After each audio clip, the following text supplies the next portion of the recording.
Hey guys, it's Jensen, and today I'm going to be doing the biggest book haul that I've ever done for this channel.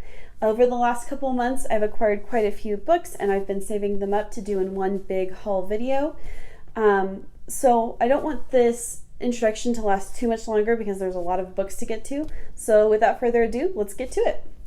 So I've split it up into different categories just to keep it a little bit more organized. So we'll start with the fantasy books that I've recently acquired. I just wanted to start with the books that I'm most excited for, that I'm really happy that I got, and that is this beauty, the all-white collection of the Twilight Saga. So it's all 4 books, and then I got The Short Second Life of Bree Tanner, which I actually haven't read, so I'm excited to have that so I can read it.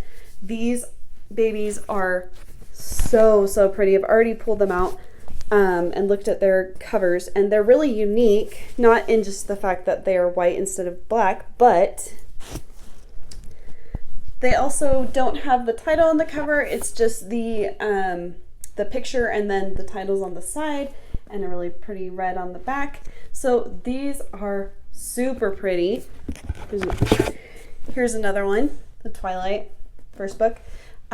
So I know I recently kind of reread this series, but I'm really excited to read them again. I really want to reread them soon, especially New Moon and Eclipse, since I more skimmed those ones. I really want to go back and reread them, so I'm really excited to have these. So recently I've been trying to acquire more fantasy novels. Fantasy isn't a genre that I typically read, but I see a lot of other YouTubers reading these fun fantasy books, a lot of Brandon Sanderson, and I would also like to get in on the fun. And I know that winter is a time that a lot of people do like to read longer, more epic fantasies, and since that season is approaching, I figured now would be the perfect time to stockpile some fantasies and give them a try. First, I got The Last Wish. This was actually more my husband wanted to get this because we watched the Witcher series and we've played the game. And he had started this on audio and wanted to get a physical copy of it. So we picked it up at Barnes & Noble, and I'm glad we got a physical copy of it so I can read it, because he'll probably still read the audiobook and I can read the physical one. And I think this is just sort of a collection of short stories that introduce girls, is I think what I've heard. But I really liked the series, really love the game, so I am excited to read the source material. Next, we have a few Brandon Sanderson books. So I already own Mistborn, and I got the next 2. I've heard really good things about Mistborn, and so I kind of have the feeling that what if I finish it and I absolutely need to get to the next book. So I got books 2 and 3. I know that they're kind of different editions, but they're still mass market paperback, so they're all the same size and it's fine. But I got the next 2 in case I just absolutely love Mistborn and want to continue with the series. I have them within easy reach and ready to go.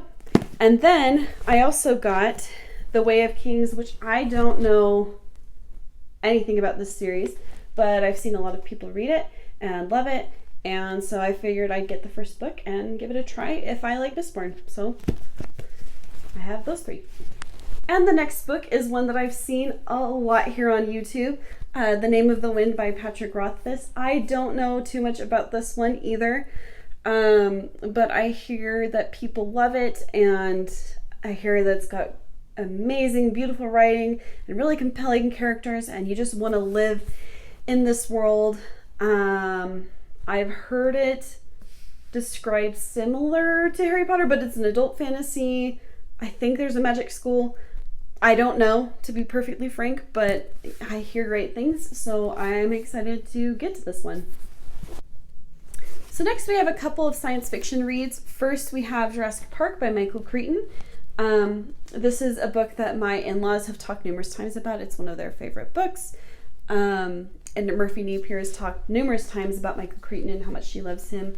I guess his novels are really well written and gripping and suspenseful and thrilling. And so I saw this on Thrift Books for like $4 and I decided to try it out. And I'm curious to see what I think. Then I got Dune by Frank Herbert because the movie is coming out in December. We saw the trailer. It looks amazing. My husband is a massive Dune fan. He grew up watching the movie from the 80s and the series, and his dad loves Dune. So we're really excited to go see the movie in December, and we wanted to prep ourselves. My husband is currently listening to the book on audio, and I wanted to get a physical copy so I could read it before we go see the movie. The movie looks amazing, and it made me really curious to pick this up. So I'm really eager to check it out. I'm expecting something sweeping and epic from this, and from what I've heard, just an epic science fiction. So yeah. So next we have a few classics. I got the entire Anne of Green Gables series on Amazon. I read the first one a couple times. This is the first one, and I wanted to be able to continue the series, and my local library didn't have the rest of the books, and so I figured I'd just buy them, and that way I can have them. I hear a lot of people love this series. I loved the first book. It was so sweet. So yeah, I'm excited to continue on, hear great things, and I'm glad I own them. Next we have The Wind in the Willows, which I have read before. Disney made this into a movie. It was called Ichabod and Mr. Toad, so it combined the stories of Sleepy Hollow and The Wind in the Willows. This is classic children's literature that follows a group of animal friends, a badger and a mole and a Mr. Toad, and their sort of adventures. It's really sweet and cute. It's pretty typical of children's literature that involves talking animals. But I really enjoyed it, and I'm glad I own a copy. Then I got 84 Charing Cross Road by Helen Hanff, which I got solely because I know a lot of people who love reading books about books love this book, and I've heard it compared to Guernsey Literary and Potato Peel Pie Society, which is one of my all-time favorite books. I love it, and this is really short, so I figured it would be a quick, easy read. Hopefully I really love it. I think what it's about some writer in England who writes a letter to this bookstore on 84 Charing Cross Road looking for a book, and I think it delves into her relationship with this bookseller over the span of a few decades. That's what I think I've heard this is about. So yeah, it's really short. Hopefully I can get to it soon and read it, and hopefully fall in love with this one as well. And then I got a Treasury of Hercule Poirot Mysteries, which this was at Barnes & Noble for like $8. So I just decided to get it because I really like Agatha Christie. My mother-in-law really loves Agatha Christie. One of my books just fell. By the way, that's what that noise was. But my mother-in-law really loves Agatha Christie, so I think this has 3 books in it. And I have read a couple Hercule Poirot stories, so I am excited to read more. Next, we have some general fiction and a memoir.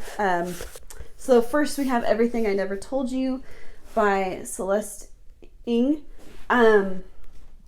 This is about a family who is torn apart after their daughter dies, and they find out, I think, the secrets she's been keeping and how it rocks their life and how they knew their family. I hear amazing things about this book. I feel like everyone who's read it loves it, so I'm really curious because I started it and I just never finished it because I had to go back to the library. But I'm really curious to find out what happens to this family and what sort of secrets their daughter was keeping.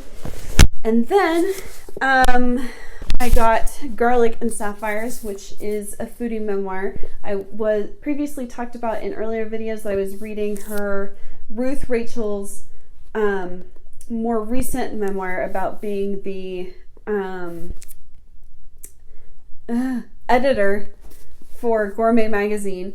This is her first memoir about being the food critic for the New York Times, and she would disguise herself so she could go into restaurants and they wouldn't recognize her, and she wrote about the experiences of how she was treated based on the disguise she was wearing. I loved this book. It is so good, and so I'm glad that I finally own a copy, and hopefully I'll be able to read it again soon. It's just really interesting, and she has such a way of writing about food. It's just great. And then I've talked multiple times about my love for Nora Ephron. I have wanted this book for such a long time. This is The Most of Nora Ephron, which came out. This came out around the time, around when she died, and I saw it on Thrift Books and had to get it. This is just a collection of screenplays and essays and her novel, and so I'm really, really happy to have it and just enjoy a collection of writing from a woman that I greatly admire. So yeah. These last two books are more nostalgic than anything. I felt like I needed to get more Christmas books just because I love Christmas, and my mom always had a bunch of Christmas books that she would keep in the attic, and she would pull them out around Christmas, and they would, you know, be downstairs by the fireplace so you could go get one and read it. And so I've been trying to build my collection, and I saw these on Thrift Books and wanted to get them. This first one is the Disney's Christmas Story book that I had when I was young. I bought it at my first Scholastic Book Fair in elementary school, and I wanted to buy a copy so that eventually someday when I have kids I can share this with them. I wanted my copy that I read, not the newer ones, so I'm really glad that I found it. It's actually in better condition than the one I had, and it's really pretty. I just love this book. And then I got Jan Brett's Christmas Treasury. Jan Brett was an author that I always loved when I was younger. I loved the mitten. Her illustrations are just gorgeous. So I have been wanting to get this book for quite a long time, and I'm glad that I found it on Thrift Books and that I own it now. So that was 20 plus books that I've acquired in the last couple months. Thank you so much for watching this video. I post videos every Wednesday and Sunday, and I'll see you next time. Bye.